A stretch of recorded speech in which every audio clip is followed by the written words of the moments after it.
ഞങ്ങൾ 20% വരുന്ന ആൾക്കാർ, 20% എന്ന് വെച്ചാൽ എല്ലാവരും ഹിന്ദുക്കൾ പോലും വരെ നോക്കണം. ഹിന്ദു വിഭാഗത്തിൽ, ഹിന്ദു ആണല്ലോ ഇവിടുത്തെ ഏറ്റവും വലിയ മെജോറിറ്റി കമ്മ്യൂണിറ്റി. ആ വിഭാഗത്തിൽ തന്നെ ഞങ്ങളുടെ ഫുഡാണ് ടോപ്പ്. അപ്പോൾ അത് എവിടെ നിന്നിട്ടാണ് ഇത് പറയുന്നുള്ള ക്വസ്റ്റ്യൻ നമ്മൾ ആദ്യം ചോദിക്കുന്നത്. ഇന്ത്യയിൽ നിന്നിട്ടാണ് അദ്ദേഹം പറയാൻ ശ്രമിക്കുന്ന ഒരു പോയിന്റ്. ഇന്ത്യയിൽ, നമ്മുടെ ഇന്ത്യയുടെ, ഭാരതത്തിൻ്റെ ആർഷഭാരത സംസ്കാരം ഈസ് വെജിറ്റേറിയൻ എന്നാണ്. ഇന്ത്യയിൽ വെജിറ്റേറിയനാണ് ഇന്ത്യയിലുള്ളത്.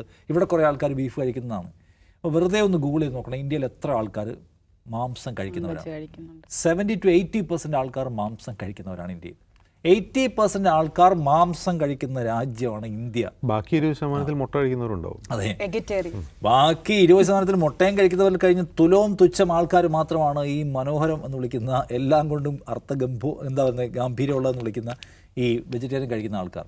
അപ്പോൾ ഈ ഇന്ത്യയുടെ സംസ്കാരം, ഇന്ത്യയുടെ പാരമ്പര്യം വെജിറ്റേറിയനാണ്. ഇന്ത്യയിലെ ബഹുഭൂരിപക്ഷത്തിന് താല്പര്യം വെജിറ്റേറിയനാണ് എന്ന് പറഞ്ഞൊരു വ്യക്തി എന്തായിരിക്കും? പണ്ട് കഴിഞ്ഞ ലോക്സഭാ ഇലക്ഷൻ കാലത്ത് മോദി പ്രസംഗിച്ചിട്ടുണ്ട്, ഈ വെജിറ്റേറിയനാണ് നമ്മുടെ സംഗതി, അതിന് മേലെ കൂടി നമ്മുടെ അഭിമാനത്തിന് മേലെ മറ്റേത് കയറി വരികയാണ്. അപ്പോൾ 80% പേര് കഴിച്ചുകൊണ്ടിരിക്കുക, 80% വോട്ട് മേടിച്ചിട്ട് വേണം ജയിക്കാൻ.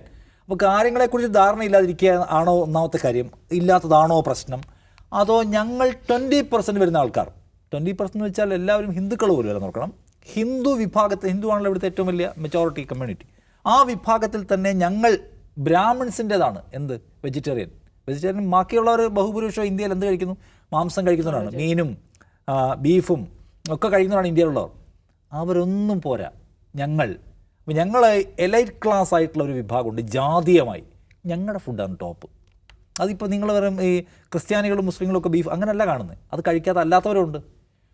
ഈ പറഞ്ഞ ഇവരുടെ ഈ ഹിന്ദു സമുദായത്തിനെ ജാതിക്രമം വെച്ച് താഴെ എന്ന് പറയപ്പെടുന്ന ആൾക്കാരുണ്ടല്ലോ, അവരൊക്കെയും കഴിക്കുന്ന മോശം ഫുഡാണ്. നിങ്ങൾക്ക് പറ്റുമെങ്കിൽ ഇത് കഴിക്കുമെന്ന് പറയുന്നതിൻ്റെ യുക്തി എന്താണ്? അപ്പോൾ പഴയ കാലത്തിൽ നിന്ന് ഞാൻ മുന്നോട്ട് വന്നപ്പോൾ ഞാൻ കുറേ അപ്ഡേറ്റഡ് ആയി എന്ന് അവകാശപ്പെടുന്ന അദ്ദേഹം എന്താണ് പറയാൻ ശ്രമിക്കുന്നത്? പൊതുവേ അപ്പർ കാസ്റ്റിലുള്ള ആൾക്കാർ ചൂസ് ചെയ്യുന്നു എന്ന് വിചാരിക്കുന്ന വെജിറ്റേറിയൻ ഭക്ഷണം കഴിക്കുന്നതാണ് നല്ലത്, ബാക്കിയെല്ലാം മോശമാണ് എന്ന് പറയാനാണ് അദ്ദേഹം ശ്രമിക്കുന്നത്.